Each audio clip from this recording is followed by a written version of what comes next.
안녕하세요. 사연 읽어주는 남녀입니다. 오늘도 와주셔서 감사드리며 그럼 오늘의 사연 바로 소개해드리겠습니다. 제 주변에는 언니나 여동생만 있는 친구들이 많아요. 그래서 제가 오빠만 하나 있다고 하면 부러워하더라고요. 하지만 제가 우리 집의 실체를 얘기해주면 다들 고개를 절레절레 흔듭니다. 저는 대학교 다닐 때도 남자 선배들에게 절대로 오빠라고 안 불렀어요. 집에 하나 있는 오빠도 너무 싫은데 굳이 남에게 또 오빠라는 말을 하고 싶지 않았거든요. 한 집안의 온실 속의 화초와 잡초가 같이 키워졌다고나 할까요? 물론 잡초가 저고 온실 속의 화초는 오빠입니다. 어릴 때부터 온갖 좋은 것, 맛있는 것은 무조건 오빠가 우선이었어요. 집에 있으면 오빠는 정말 손가락 하나 움직이지 않는 왕이었죠. 야, 물 좀 떠와. 오면서 내 방에서 핸드폰 좀 놔줘. 나 지금 공부하는 거 안 보여? 오빠는 손이 없어 발이 없어. 물은 직접 떠다 마셔. 아니 얘가 어디서 오빠한테 대들어? 빨리 물 떠다 주지 못해? 사실 이 정도는 귀엽게 봐줄 수 있죠. 오빠랑 제가 3살 차이가 나는데요. 저는 어릴 때부터 따뜻한 밥을 먹어본 기억이 잘 없어요. 항상 찬밥은 제가 먹었어요. 오빠는 새로 한 밥이 아니면 안 먹어서 밤 10시에 들어와도 배고프다고 하면 엄마는 밥을 새로 해서 오빠에게 차려줬습니다. 스팸이든 참치든 맛난 것은 오빠가 먹고 난 이후에 남는 게 있으면 겨우 먹을 수 있었죠. 어릴 때는 먹는 것으로 차별당하는 기분만큼 서러운 게 없거든요. 그리고 제가 초등학교 입학식 때는 저 혼자 학교에 갔습니다. 그때 오빠가 학교에 가기 싫다고 꾀병을 부려서 결석을 하는 바람에 엄마가 오빠를 돌본다고 저를 혼자 보낸 거죠. 동네 아줌마 손을 잡고 입학식에 가서 멀뚱멀뚱 서 있었던 기억이 아직도 나네요. 당연히 학부모 모임 날짜가 겹치면 오빠가 우선이었죠. 아마 엄마는 제가 학교 다니는 내내 몇 반이었는지도 모를 겁니다. 저는 친구들이 다 다니던 피아노 학원이니 수영이니 달래는 근처에도 못 가봤어요. 오빠는 매번 학원을 빼먹기 일쑤였는데도 예체능 학원부터 영어 학원까지 가고 싶다는 학원은 다 보내주었죠. 엄마, 나 피아노 좀 배우면 안 돼? 친구들은 다 피아노 배우러 다닌다고. 피아노 못 치는 애는 나밖에 없다고.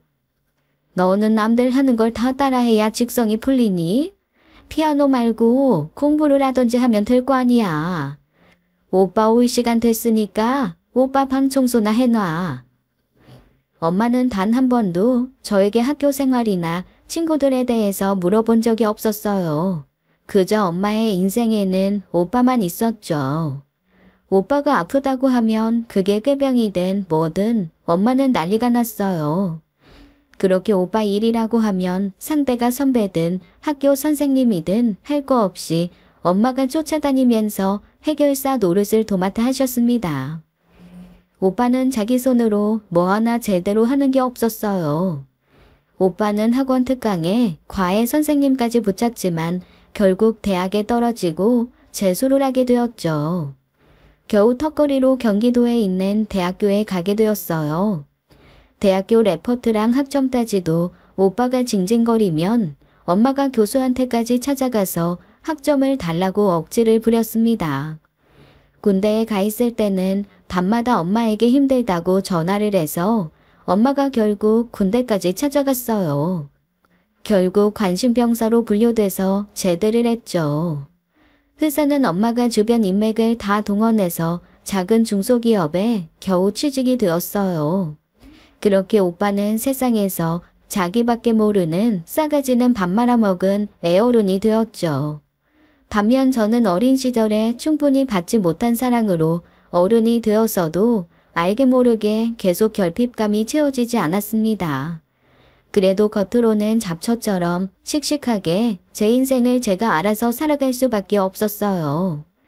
지금의 남편을 만나지 않았다면 제 인생은 그 결핍감을 감추려고 이상한 인간으로 변한 어른이 되었을 거예요. 남편은 제가 받아보지 못했던 사랑을 한없이 저에게 주는 남자였어요.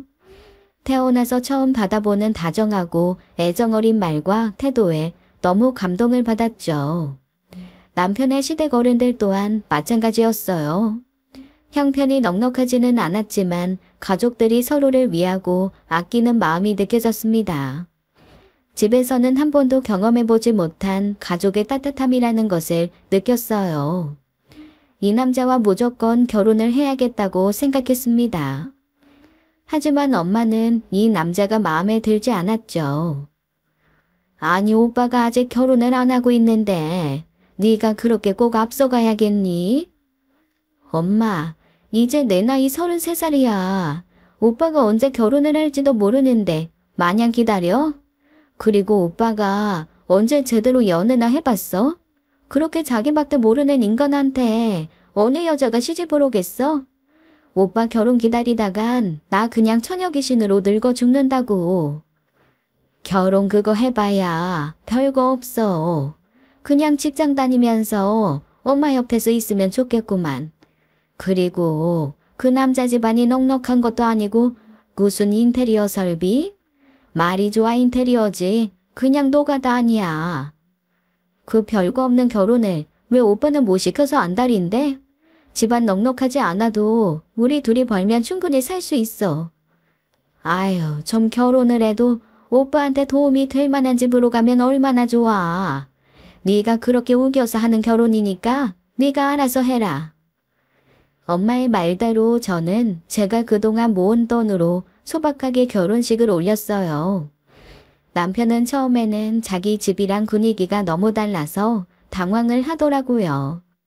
어머님이랑 처남은 옛날부터 그렇게 자기한테 함부로 했어. 아니, 내 앞에서도 자기를 그렇게 무시하면 그동안 어떻게 했을지 너무 뻔한데. 내가 결혼 전에도 말했잖아.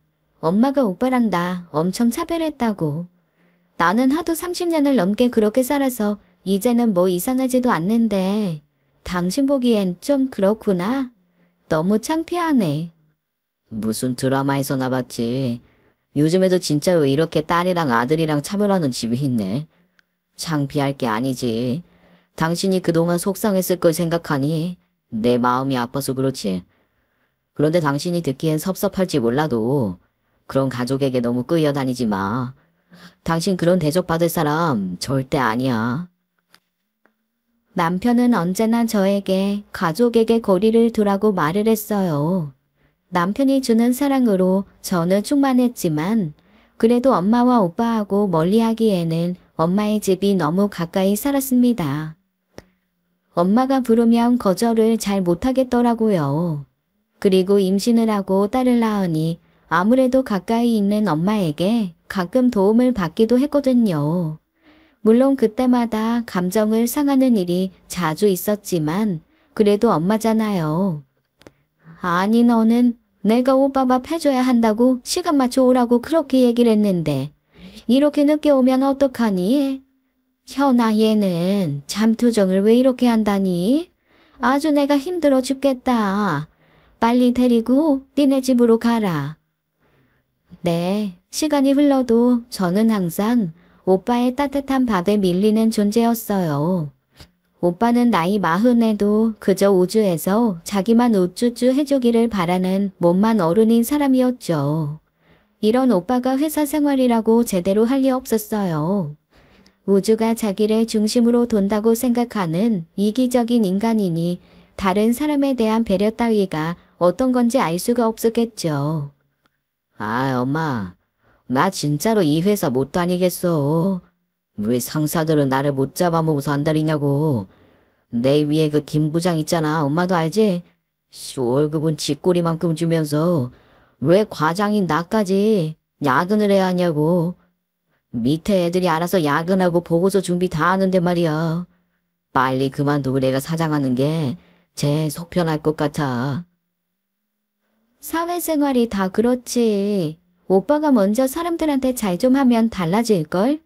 집에서 하는 것처럼 밖에서도 사람들이 오빠 비위만 맞춰주길 원하면 누가 좋아해? 너는 네 딸 엄마한테 맡겨놓은 주제에 왜 오빠한테 뭐라고 하니? 너만 오빠를 그렇게 생각하지. 우리 원석이가 어디가 어때서 그러니? 아, 엄마 냅둬. 원희가 원래 콤플렉스가 심하잖아. 그나저나 원희한테 얘기했어? 나 결혼할 여자 생겼다고. 오빠가 결혼을 한다고? 아니, 연애한다는 이야기도 없었잖아. 그런데 결혼을 한다고? 그래. 내가 드디어 노총각에서 벗어날 거라고. 내일 저녁에 엄마 모시고 밖에서 저녁 먹을 건데 너도 와서 인사나 하든지. 아니, 어떤 눈멀고 멍청한 여자가 오빠 같은 남자랑 결혼을 한다는 것인지 이해가 되지 않았죠. 내 눈으로 직접 확인을 해야겠다 싶어서 딸을 남편에게 맡기고 저녁 식사 자리에 나갔습니다. 엄마와 자리를 잡고 기다리는데 오빠랑 그 여자가 들어오더군요. 저는 그 여자 얼굴을 본 순간 얼음처럼 굳어버렸습니다. 안녕하세요. 처음 뵙겠습니다. 박선영이라고 합니다. 말도 안 돼. 네가 여기에 왜 나타나? 동생이 있다고 듣기는 했는데. 야, 너 세원이 될 사람한테 무슨 소리 하는 거야? 야, 박선영. 네가 나를 기억을 못해? 나 김원이야. 아니, 둘이 아는 사이야? 혹시 무슨 동창이라도 되는 거야? 네가 날 기억 못하면 안 되지. 네가 무슨 짓을 저질렀는지 기억을 못하면 내가 너무 억울하지. 네가 우리 오빠랑 결혼을 한다고? 말도 안 된다는 건 네가 더 잘 알겠지? 절대 잊을 수 없는 이름 박선영.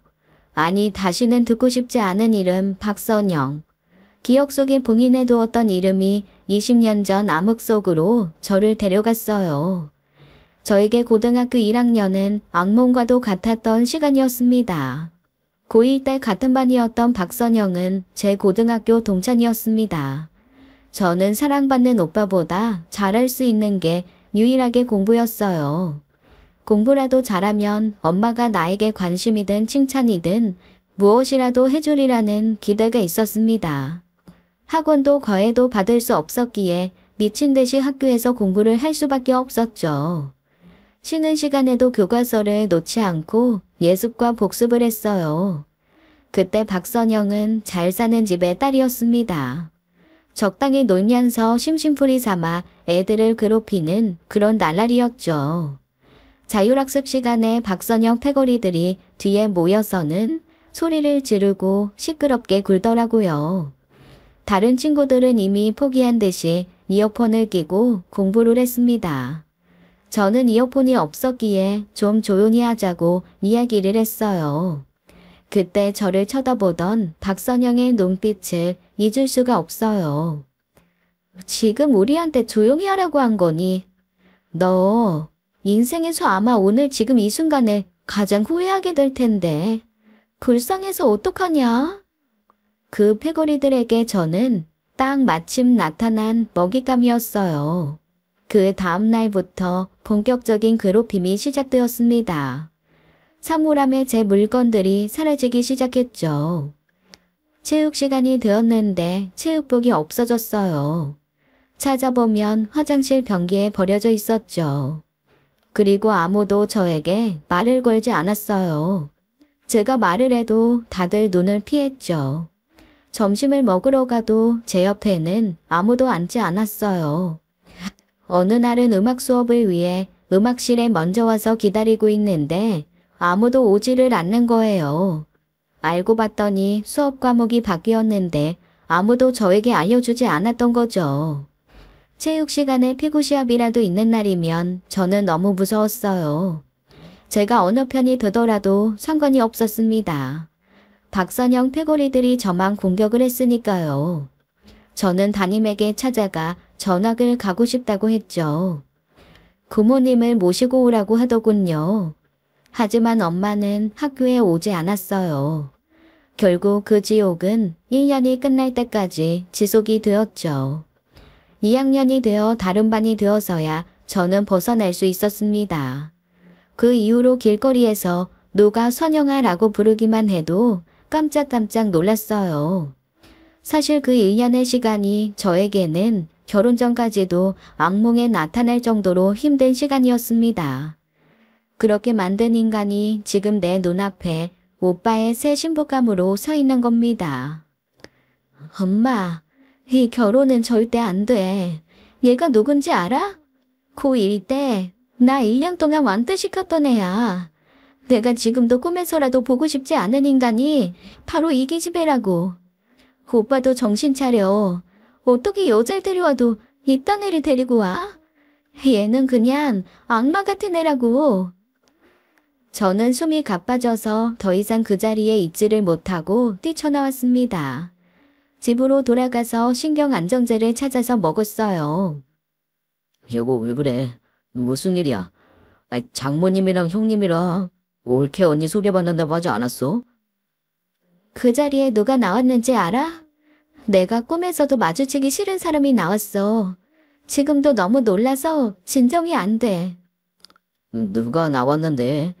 이렇게 얼굴이 하얗게 질려서 온 거야. 나 고등학교 때 왕따 시켰던 박선영이 나왔어. 말도 안 돼. 당신 그때 일로 정신상담까지 받았었잖아. 이제 겨우 잊어버리고 잘 살고 있는데 무슨 악연이야. 그래서 그 여자는 뭐래? 당신에게 설마 뭐라고 했어? 내가 당장 달려가서 머리채라도 잡을까? 장모님이랑 형님은 뭐래? 그냥 내가 먼저 소리 지르고 나와버렸어. 일단 좀 그 기집애에 대해서 알아보고 다시 가서 엄마랑 오빠한테 말해야지. 이미 누군지 알았으면 장모님도 가만히 있지 않았겠지. 일단 오늘은 안정을 좀 취하자. 저는 다음날 정신을 차리고 고등학교 동창들에게 박선영에 대해 수소문을 했습니다. 졸업하고 벌써 17년이나 지났으니 지금까지 어디서 무엇을 하며 살았는지 알 수가 없잖아요. 세상에나 친구들을 통해 들은 소식은 더 기가 찼습니다. 어머머, 말도 안 돼. 너네 오빠는 총각 아니야? 걔 고등학교 졸업하고 얼마 안 돼서 결혼했어. 아이를 일찍 낳아서 아마 지금 중학생 아들이 있을걸? 역시 사람은 쉽게 변하지 않죠. 이혼녀에 애까지 딸려 있으면서 그것을 속이고 뻔뻔스럽게 결혼을 한다고 나타난 겁니다. 우리 오빠가 아무리 멍청하고 싸가지 같은 남자라고 해도 그런 계집애하고는 결혼을 하게 둘 수는 없죠. 아니 무엇보다도 내 인생의 지옥을 만든 여자를 가족으로 받아들일 수는 없는 일이었어요. 저는 당장에 집으로 달려갔습니다. 어제는 나도 너무 놀라서 그냥 제대로 말도 못하고 나왔어. 오빠, 놀라지 마. 걔 알아보니까 이미 결혼해서 애가 중학생이래. 그거 속이고 오빠한테 접근한 거야. 나도 다 알고 있는 사실이야. 거짓말한 거 없어. 그리고 어제는 그 사람도 놀란 것 같더라. 그래도 세혼이 될 사람한테 이딴 년이 뭐냐? 앞으로 말 조심해, 어? 뭐? 알고 있었다고. 알고 있으면서 오빠가 결혼을 한다고? 미친 거 아니야? 제정신이야? 그래, 오빠도 뭐 나이 40에 내세울 거 없으니까 그렇게 포기할 수 있다고 쳐. 근데 엄마는 괜찮아? 뭐 별 수 있니? 오빠가 좋다고 하는데 받아줘야지. 너도 네가 좋다고 하는 남자랑 결혼했으니까 알 거 아니야. 너는 뭐 내가 말린다고 내 말을 듣기나 했니? 아니, 엄마랑 나랑은 경우가 완전 다른 이야기 아니야? 엄마가 그렇게 애지중지하는 오빠가 애 딸린 여자랑 결혼을 한다는데 허락을 한다고? 나는 오빠가 좋다는데 그것 말고 뭐가 중요해? 좋아하는 여자가 생긴 게 어디니? 아니, 지 밖에 모르는 오빠는 그렇다 쳐도 엄마는 내 생각은 안 해? 그 계집애가 날 괴롭혔던 여자라니까. 근데 그렇게 아무렇지도 않아? 아우, 엄마도 지금 정신 사나워서 힘드니까 너까지 이렇게 나대지 좀 말아라. 빨리 현아 데리고 너네 집으로 제발 가. 엄마의 성화에 못 이겨 딸을 데리고 집으로 돌아왔어요. 오빠와 엄마의 반응이 너무 예상 밖이어서 제대로 따지지도 못하고 와버렸죠. 뭐? 장모님이랑 형님이 그 사실을 알고도 결혼을 하겠다고 한다고? 다들 너무한 거 아니야. 애 딸린 이혼녀든 가부든 그런 게 중요한 게 아니잖아. 아니 그 집안 사람들한테 당신은 안중에도 없는 거야. 당신이 그 일로 얼마나 힘들었는지 진짜 다들 모르는 거야. 자기 딸이랑 동생을 왕따 시킨 가해자를 무슨 가족으로 받아들인다는 거야. 당신이 진짜 가족이라면 절대 그럴 수 없는 거야. 그러게. 엄마랑 오빤 내가 받은 상처에 대해선 묻지도 않더라. 내가 지금까지 그 계집의 얼굴을 얼마나 잊으려고 노력했는데. 정말 여러 가지 감정이 교차하더군요. 엄마와 오빠에 대한 섭섭함과 그 계집애 때문에 다시 떠오른 고등학교 1년의 시간들까지 그렇게 다시 신경 안정제를 먹어야 잠을 잘 수 있는 몇 밤이 지나갔습니다. 박선영이 집으로 저를 찾아왔어요. 엄마가 집 주소를 알려준 모양이에요. 이렇게 불쑥 찾아와서 미안해. 미리 연락을 하면 네가 내 얼굴을 절대로 보지 않을 것 같아서. 나도 그날 거기서 너 만나서 너무 놀랐어. 바로 알아보지 못해서 정말 미안해. 그 자리에서 사과를 했어야 했는데 나도 너무 경황이 없었어. 아니다. 네 오빠가 아니더라도 내가 널 찾아와서 사과를 했어야 했어. 내가 너한테 한 짓 내가 정말 뼈아프게 반성하고 있어. 정말이야. 믿어줘. 그래. 원래 맞은 놈은 2다리 뻗고 자도 때린 놈은 편히 못 잔다는 말은 죄다 옛말이지. 오히려 때린 놈이 다리 뻗고 편히 사는 세상이지. 그러니까 넌 날 한 번에 못 알아봤어도 나는 네 목소리 듣는 순간 온몸이 굳어버렸거든. 무려 20년이 지났는데도 말이야. 내가 내 돈까지 들여서 상담치료 받아서 다 극복했다고 생각했는데도 소용이 없더라. 박선영은 갑자기 제 앞에서 무릎을 꿇더군요. 그러더니 눈물까지 흘리며 저에게 사과를 하더라고요. 네가 들으면 뭐라고 생각할지 모르겠다만 나 애들 그렇게 괴롭힌 죄값 고스란히 받았어. 고등학교 졸업하고 아버지가 교통사고로 돌아가시면서 우리 집안이 갑자기 망해버렸어. 나 결국 대학교 들어갔다가 1학기만 다니고 자퇴했어. 사람이 갑자기 어렵게 되니까 온갖 생각이 다 들더라고. 내가 정말 무슨 잘못을 크게 저질러서 인생이 이렇게 됐나 생각하게 되더라고. 바로 공장 사무직으로 들어갔는데 거기서 전 남편을 만나게 됐어. 다행히도 전 남편은 너무 착하고 성실한 사람이었어. 그 사람 때문에 내가 세상에 대해 배운 게 너무 많아. 그 사람도 고등학교 때 왕따 당해서 너무 힘들었던 과거가 있었어. 내가 그 얘기 듣는데 너무 후회가 되더라고. 내가 사랑하는 사람이 그렇게 힘들었단 이야기 들으니까 비로소 내가 얼마나 나쁜 짓을 저질렀는지 알겠더라고. 그런데 그 남편이 우리 애 3살 때 공장에서 사고가 나서 저 세상으로 떠나버렸어. 그리고 그 이후부터 내가 혼자서 우리 우식이 키우면서 살았고. 내가 네 인생 기구한 이야기 들었다고 해서 널 용서할 순 없어. 알아. 그래서 지금부터라도 평생 너에게 반성하는 마음으로 살아갈게. 아니, 죽을 때까지 너한테 갚으면서 살게 해주라. 네 마음 풀릴 때까지 내가 용서 구할게. 제발 나 좀 용서해주면 안 될까? 우리 아들 우식이랑 원석이 오빠랑 함께 살 수 있게 허락해줘. 이렇게 내가 빌게. 네가 일부러 우리 오빠한테 접근한 게 아니라면 어떻게 만나게 된 건데?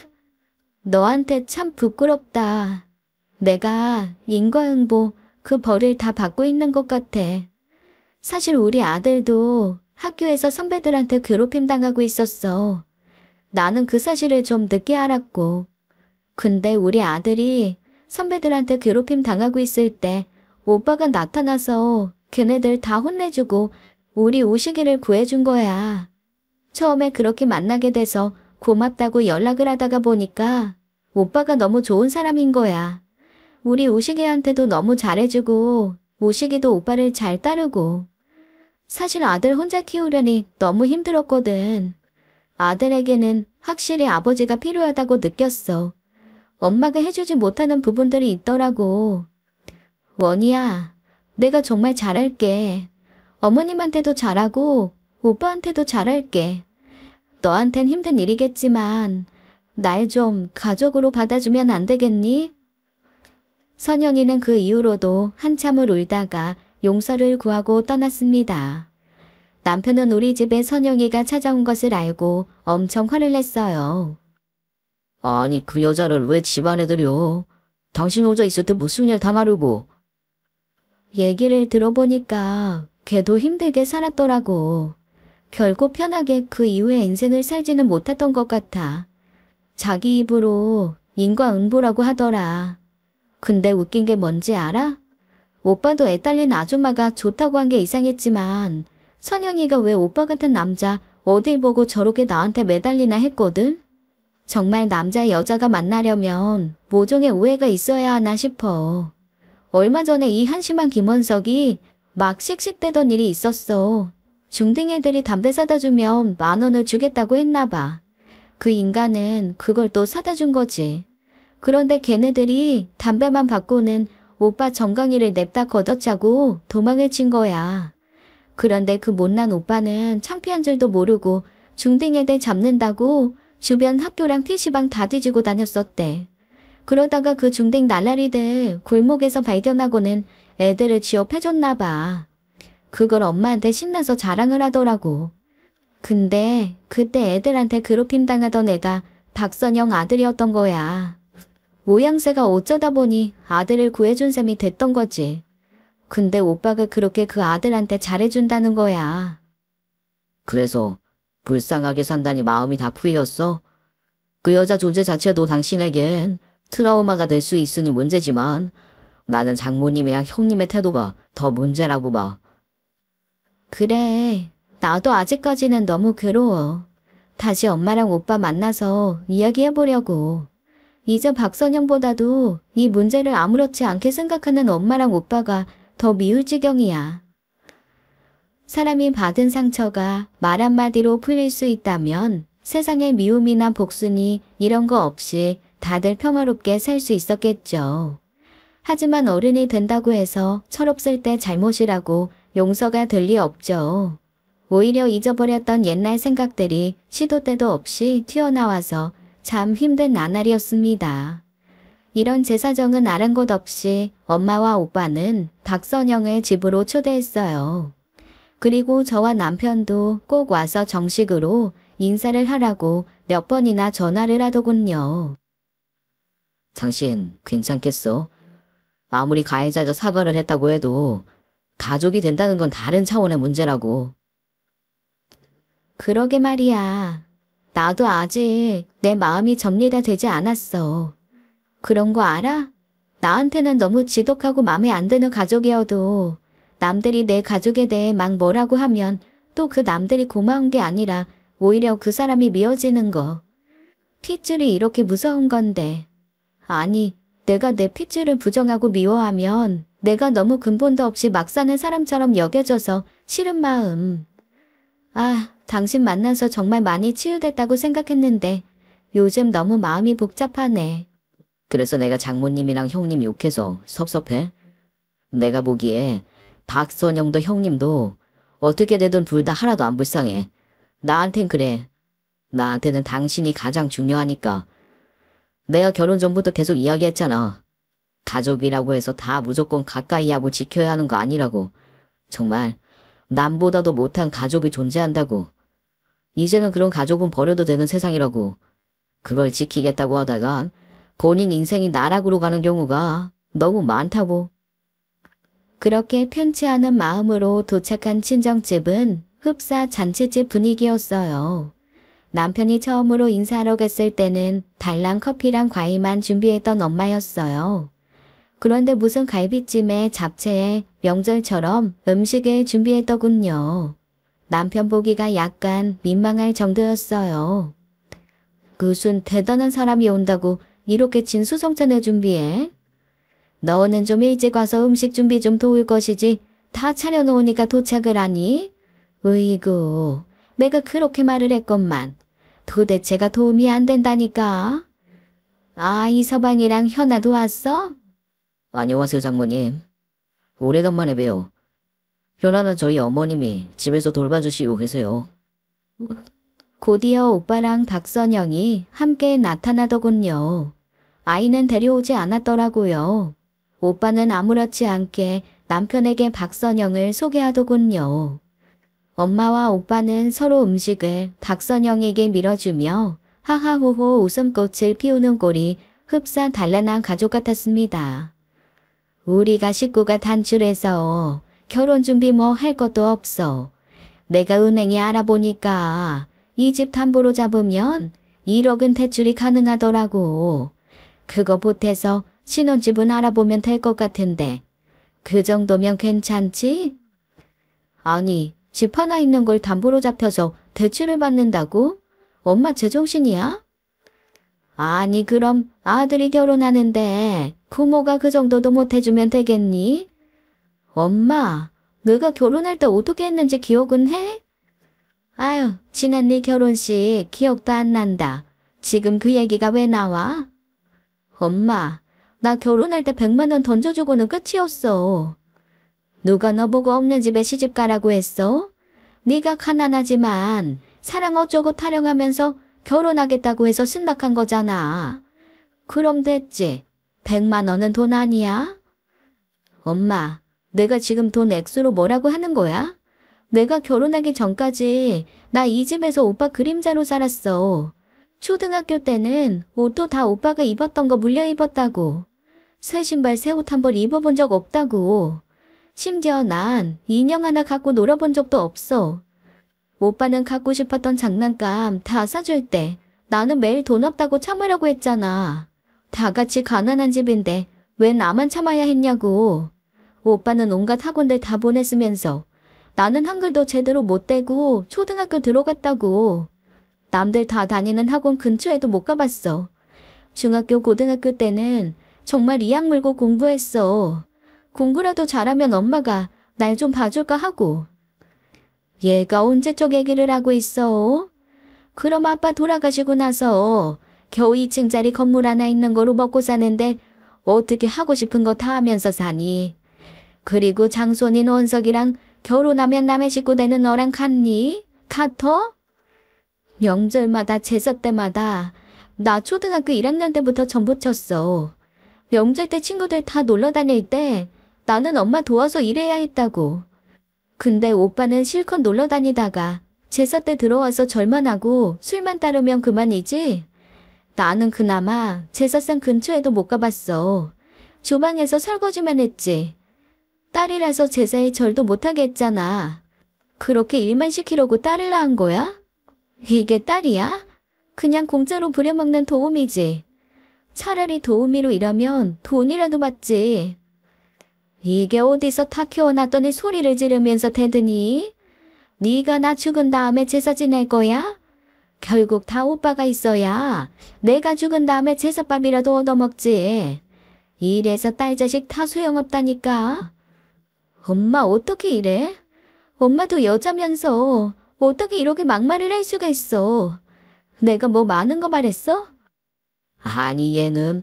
야, 좋은 날 이렇게 초를 쳐야 속이 시원하냐? 선영씨, 원희 애가 어렸을 때부터 사나웠어. 여자애가 뭐가 그렇게 드신지 매일 사사건건 화내고 울고불고. 아이, 그렇게 억울하면 남자로 태어나든지. 내 말이 그 말이다. 새 사람 불러놓고 왜 옛날 이야기 꺼내서 분위기 싸하게 만들어? 새 사람? 지금 새 사람이라는 말이 나와요? 얘가 누군지 몰라서 하는 이야기야? 얘 박선영이 바로 고등학교 때 나 왕따 시킨 애라고요. 그 가해자가 여기 있는데 어떻게 나한테 이래요? 야, 다 지난 이야기잖아. 그리고 선우씨가 너한테 찾아가서 사과까지 했다며. 그럼 된 거 아니야? 그럼 여기서 뭘 더 어떻게 해? 어머나, 일부러 찾아가서 사과까지 했니? 아이고, 새아가가 너무 인성이 됐네. 엄마, 진짜 옆집 사는 아이한테도 이렇게 안 해. 내가 고1 때 왕따 당해서 학교 다니기 힘들다고 그렇게 울면서 얘기해도 오빠 재수한다고 나한테 신경도 안 썼지? 아니, 친구들이랑 사이가 좀 안 좋다고 전학 간다는 게 말이 되니? 그때 네 오빠 재수하느라 얼마나 힘들 때였는데 네가 이해를 했어야지. 내가 한 번만 학교에 와서 말해달라고 그렇게 부탁했잖아. 오빠가 만약에 그렇게 당했어 봐. 엄마 아마도 매일 학교에 와서 난리쳤을걸? 아니, 괴롭히는 애들 하나하나 찾아가서 어떻게든 오빠를 구해줬겠지. 1학년 그렇게 참고 다녀서 결국 2, 3학년은 잘 지냈잖아. 지금 20년이나 지난 이야기를 여태 하고 있니? 나중에 시간 내서 들어줄 테니까 이제 그만 좀 해. 나중에. 엄마가 맨날 나한테는 그 나중에라고 말하고 한 번도 들어준 적이 없으니까 20년이 지났는데도 내가 이러는 거잖아. 제발 한 번이라도 나한테 관심 좀 가져주면 안 돼? 아니, 지금까지 키워주고 입혀주고 결혼까지 하고 자식까지 낳은 애가 무슨 관심을 가져달라고 때렸으니, 응? 나는 정말 이 사람 만나기 전에는 내가 나로 살아가는 게 무슨 죄인 같았어. 살아가는데 죄책감 가지면서 살았다고. 집에서도 사랑을 못 받아. 학교에서도 왕따 당해. 내가 얼마나 죽고 싶었는지 알아? 내가 자식 낳아보니까 알겠어. 적어도 부모라면 자식이 아프다는데 그렇게 모른 척할 수가 없어. 내가 친자식이긴 해. 적어도 자식이면 자식 가슴에 못을 박으면 안 되잖아. 당신 자식한테 대못 박은 사람을 어떻게 가족으로 맞을 생각을 하냐고. 엄마도 오빠도 그러면 안 되는 거잖아. 네가 그렇게 삐딱하니까 학교에서도 왕따 당한 거 아니야? 괜히 네가 못나서 그런 걸 왜 세원이 될 사람을 나쁜 사람으로 만들어? 다들 진짜 너무들 하시네요. 옆에서 듣면 내가 다 화가 나네요. 지금 어떻게 아내 옆에서 가족이라는 사람들이 누굴 편을 드는 겁니까? 이 사람이 고등학교 때 당한 일 때문에 나중에 정신과 상담까지 받은 거 모르세요? 가족이면 저 여자 아니 가해자에게 뭐라고 해야 하는 겁니다. 나는 정말 이 사람 현아 아빠 안 만났으면 평생 나한테 무슨 문제 있는 사람이라고 생각하면서 살았을 거야. 그런데 어렸을 때 엄마랑 오빠한테 제대로 받지 못한 사랑을 제대로 받아보니까 알겠더라고. 난 사랑받을 자격 있는 사람이구나. 나 괴롭힌 그 쓰레기 같은 친구들이 잘못된 사람들이었구나. 내가 잘못한 게 아니었구나. 그걸 30살이 넘어서야 알게 됐다고. 아니 그러니까 그렇게 좋은 남편 만나서 사랑받고 살면 된 거 아니냐? 왜 네 오빠 앞길을 네가 가로막으려고 하냐고. 오빠도 사랑하는 사람 만나서 살겠다는 거 아니야. 매제 내 아내 될 사람한테 가해자라니 말이 너무 심하잖아. 매제 와이프만 소중해? 나도 내 와이프 될 사람 소중하단 말이야. 형님, 원희는 형님 여동생이에요. 피가 섞인 가족이라고요. 저 여자는 아직 가족도 아니라고요. 아니 적어도 가족으로 받아주기 전에 여동생 마음을 한 번이라도 헤아려줘야 하는 거 아닌가요? 이 사람 앞에서 저 여자 편을 들어주는 게 말이 되냐고요? 아니 이 서방까지 나서서 왜 이러나. 고등학교 때 저지른 실수 가지고 아직도 뭐라고 하면 어떡하나. 그리고 지금 보게 고개 푹 숙이고 밥도 못 먹고 저렇게 앉아있는 거 안 보이나? 인사하러 와서 이게 무슨 봉변이냐고. 내가 미안해서 어쩌노. 정말 어이가 없으니까 헛웃음이 다 나오네. 엄마, 지금 누구한테 미안하다고 하는 거예요? 엄마 딸이 엄마 눈앞에 있는 이 박선영한테 1년 동안 괴롭힘을 당했다고. 내가 얼마나 힘들고 무섭고 괴로웠을지 생각해보면 미안하다는 말 내 앞에서 쟤한테 하면 안 되는 거야. 저는 정말 이런 사람들을 가족이라고 생각하고 고민을 했던 제 자신이 한심하기까지 했어요. 나의 가장 소중했던 시절에 망하게 만든 사람보다는 제 가족을 지켜야 한다고 생각했거든요. 하지만 제 눈앞에서 끝까지 제 마음 따위 들여다볼 생각조차 없는 엄마와 오빠를 보고는 이제야말로 그 어떤 죄책감 없이 이 지긋지긋한 엄마와 오빠와의 인연을 끊을 수 있겠다 생각했습니다. 선영씨, 거기에 들어요. 무슨 죄인처럼 이렇게 무릎까지 꿇고 있어. 내가 오늘 원이 괜히 불러서 선영 씨에게 못 볼 꼴 보임해요. 못 볼 꼴? 그래 박선영, 고개 들고 네가 얘기해봐. 넌 이렇게 자기 딸도 자기 동생도 나몰라라 하는 집안에 시집이 오고 싶냐? 내가 입이 10개라도 할 말이 없지. 지난번에도 말했지만 살면서 내내 반성하고 네 마음 풀릴 때까지 용서 빌면서 살게. 오늘 보니까 더욱더 네가 너무 힘들었을 것 같아서 내가 정말 더 네 얼굴 볼 수가 없다. 어머님 원석 씨, 원희에게 뭐라고 하지 말아요. 제가 정말 원희에게 큰 상처 줬어요. 원희가 많이 힘들었을 거예요. 살다 보니 박선영이 내 편을 다 들어주는 꼴을 보네. 야, 박선영, 네가 아무리 그래도 너는 절대 내 새언니가 될 수 없어. 아니 얘가 뭐라는 거야? 그렇게 계속 딴지 걸 거면 그냥 네 집으로 가. 야, 김원희, 내가 그만하라고 했다. 네가 뭔데 자꾸 선영 씨에게 이래라 저래라 함부로 말을 해. 결혼은 해도 내가 하는 건데 니까짓 게 뭔데 자꾸 방해를 해? 내가 가족들이랑 인연 끊기 전에 마지막으로 할 말은 하고 가야겠다 싶네요. 야 박선영, 네가 했던 짓거리 생각하면 그냥 둘 다 망해버리라 하고 싶지만 이 연병할 가족들이 하는 꼴이 더 기가 차서 말해준다. 이 인간이 얼마나 한심한 인간인지 새겨서 잘 들어. 김원석 이 인간이 네 아들 구해줬다고 너 감동받았지?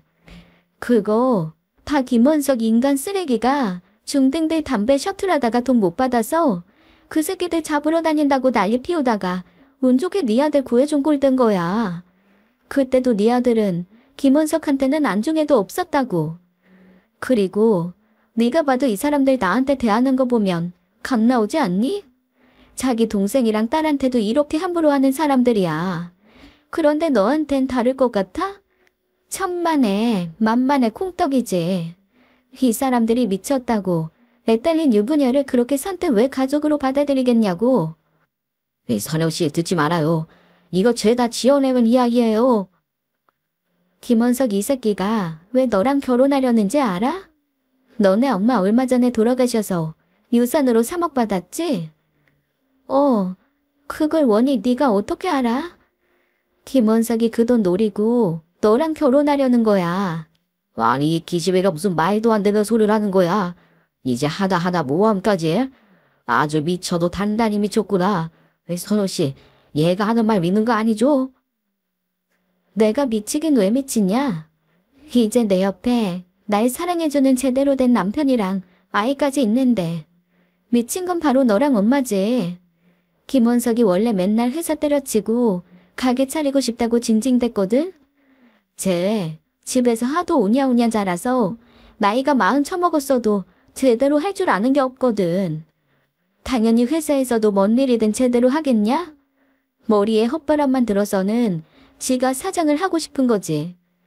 지금 오빠 보고 얘 쟤라고 불러? 아니 있지도 않은 이야기 계속 치어낼래? 여기서 끝나면 너무 시시하지. 안 그래? 저 인간이 꼴에 숨겨둔 여자도 있어. 너랑 결혼하고 그 3억으로 가게 차린 다음에 가게만 꿀꺽하고 너랑 이혼하자고 할 거야. 그리고 그 여자랑 다시 재혼할 생각이고. 아주 무시무시한 모자 사기단에 가깝지? 그러니까 너도 빨리 정신 차리고 이 집이랑 엮이지 말고 도망가. 어머머, 얘가 아주 소설을 쓰고 있네. 돈 3억이 필요하면 내가 그럼 왜 1억이나 대출을 받아서 결혼을 시키니? 네가 아무리 나랑 오빠한테 쌓인 게 많다고 해도 거짓말까지 지어내니. 이서방, 진짜 원희, 얘 정신상담 더 받아봐야 되는 거 아니야? 이서방이 좀 말려봐. 아니다. 그냥 빨리 데리고 사라져버려. 제가 지금까지는 차마 이 사람한테 가족을 버리라는 말은 못했는데 이제는 정말 마음 편하게 당신들 떠날 수 있겠네요. 정신상담은 장모님이랑 형님이 받아야죠. 여보, 그 동영상 보여줘야 이 사람들 정신을 차리겠는데? 제가 친정에서 키우던 시추 강아지가 있었어요. 이름이 상추라고 불러요. 결혼하기 직전까지 이 집에서 제가 유일하게 기대는 존재였답니다. 아마 상추가 없었으면 저는 고등학교 시절과 그 이후에도 이 세상을 살아가기 힘들었을 거예요. 결혼하고 나서도 상추가 너무 보고 싶어서 집에 홈 CCTV를 통해 상추 모습을 보곤 했거든요. 상추가 집에 혼자 있을 때는 제 목소리도 들려줄 수 있었고 상추가 짖는 소리도 제가 들을 수 있었죠. 얼마 전에도 상추를 보려고 핸드폰으로 CCTV를 확인하는데 엄마와 오빠가 하는 이야기를 듣게 되었습니다. 당연히 녹화가 되었죠. 그 이야기를 듣고는 하도 기가 막혀서 잠시 말문이 막히더군요. 한편으론 그 원수 같은 박선영이 꼴 좋게 당해봐라 이런 생각도 들었고요. 그런데 그래도 이건 사람이 할 짓이 아니라는 생각도 들었습니다. 하지만 그 사기꾼 같은 사람들이 제 핏줄인 가족이었으니 이걸 굳이 까발려야 하나 싶었어요. 제게 상처를 준 인간에게 우리 가족의 치부를 까발리는 게 무슨 의미가 있을까 싶었습니다. 어느 선택을 해도 제 마음이 편치 않을 상황이었어요. 결국 저는 박선영에게 동영상을 보여주었습니다. 이제 내 말 믿겠지? 자, 엄마도 오빠도 이렇게 증거가 있는데도 내가 미친년이야? 정말 돈 3억 때문에 그렇게 나한테 잘해준 거였어? 나는 우리 아들 구해주고 그 이후에도 잘해줘서 정말 원석 씨를 하늘에서 보내준 사람이라고 생각했어요. 그런데 동생이 원이라는 사실 알고 내 옛날 잘못 때문에 소중한 사랑을 잃게 될까봐 얼마나 마음 졸였는지 알아요? 선웅 씨 아니야. 저거 다 원이가 요즘 AI로 목소리 다 흉내내서 만들 수 있거든. 가짜야 가짜라고. 참 변명치고 신선하네. 뒤에서 이런 개쓰레기 같은 작당 모의 하고 있었는데 뭐? AI? 진짜 반성을 모르는 인간이구나. 뭐 이런 미친 시베리안 허스키 같은 놈이 다 있어. 너 혼인빙자 사기로 고소하기 전에 그 입 다물고 있어라. 이제 내 앞에 나타나기만 해봐. 바로 경찰서 들어갈 각오해. 아이고 이게 무슨 일인지 나는 전혀 모르겠구나. 오해가 있는 것 같은데 흥분하지 말고 우리 얘기 좀 들어봐라. 어머니, 진짜 원희가 불쌍하네요. 이런 오빠와 이런 엄마 밑에서 제대로 사랑도 못 받고 자랐다니. 딸한테 이러시면 안 되죠. 야, 박선영, 시끄러워. 너도 그냥 닥치고 네 인생 찾아서 가버려. 너한테까지 동정받고 싶지 않아. 그렇게 되면 내 인생 진짜 불쌍해진다고.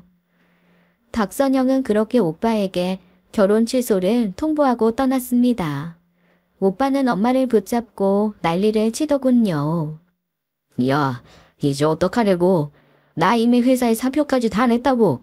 엄마가 제 원의를 잘 달랬어야지. 왜 일을 이 지경까지 만들어. 다 엄마 탓이야. 아이고 그래. 다 내 탓이다. 원희 너는 오빠를 이 지경으로 만드니 속이 시원하니?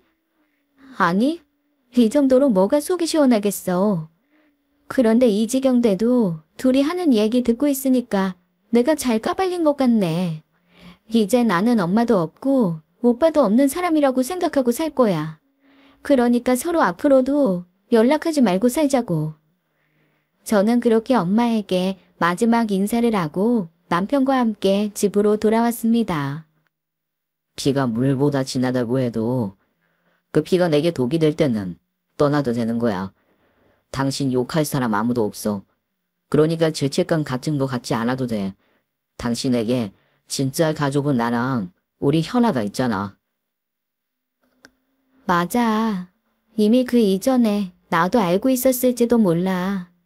그래도 일말의 기대가 있었나 봐. 내가 그렇게 이야기하면 나한테 미안하다고 말해줄지도 모른다는 기대감. 아니, 뒤늦게라도 날 좀 봐줬으면 하는 마음이 있었어. 하지만 이번 기회에 그 밑바닥까지 훤히 들여다본 느낌이네. 이제야말로 자유롭게 해묵은 상처에서 벗어날 수 있을 것 같아. 당신이 옆에 있어줘서 너무 고마워. 그리고 나한테는 어머님이랑 아버님도 계시잖아. 사랑을 주고받을 수 있는 관계 속에서 내 인생 살아야지. 그리고 일주일 정도 지났을 때 선영이가 저를 다시 찾아왔어요. 지난번에는 정말 고마웠어. 내가 너 같았으면 그렇게까지 못했을지도 몰라.